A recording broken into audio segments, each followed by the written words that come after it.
In today's example, question 10, let's imagine we have not been taught this before, but we know the basic formulas. So this is a question testing you on circle, because from one glance you can see quarter circles, and that's quadrant. And if they're asking for parameter, you need to stand by the formula, which is 2 pi r. Let's put 2 pi r, and then you need to take a quarter times 2 pi r, because this is a quadrant, which is this part. Then the other one that you want to take note is, so two identical rectangles means that this and this are the same, and parameter of rectangle will be p is equals to 2 length plus 2 breadth. Okay, so this is what we do to stand by formulas.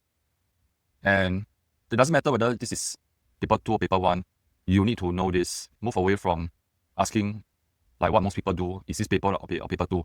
This is just basically a knowledge that you need to have. So let's start. So you have this number, and this number is meant to help you to solve.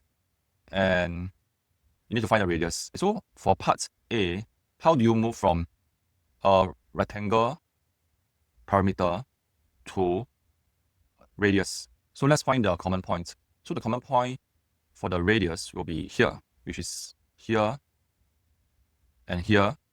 And we know that it's here as well. But this one covers two parts, so we don't recommend. And same thing as well. This part touches part of the rectangle and part of another quadrant, so we don't recommend looking at this. So we need to look at this and this, right? Which basically is this one. And which basically is the length of rectangle. So we need to go through P equals to 2L plus 2B. Okay, so what's PP is given 118 equals to 2 length. And your length is basically the radius plus 2 breadth, which is 2 times 24. So your 2L is equals to, after doing the math, will be 70. And that is also equals to your 2R. So one radius is equals to 70 by 2, which is 35 cm. Alright. So instead of looking at this question as another question, you need to reach your knowledge, which is here, and of course here, and that's the part for A. So what about B? B is talking about parameter of the figure, which include the quadrant.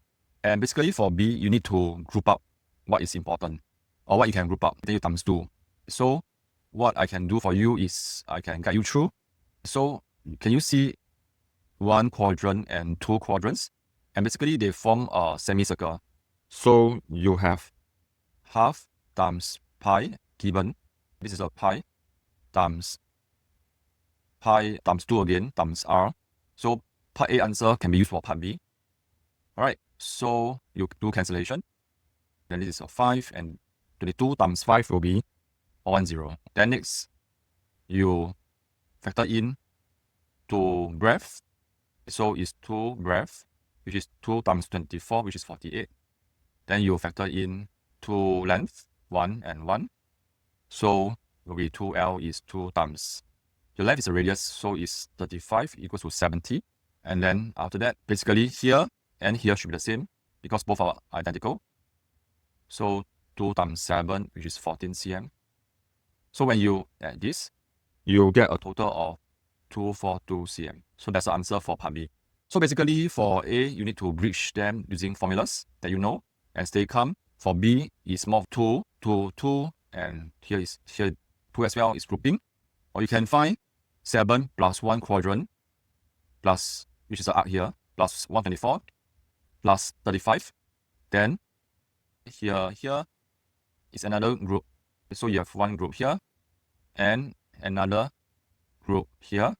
So basically you can times 2. So this is grouping, and grouping is a technique to make it easy for you to solve.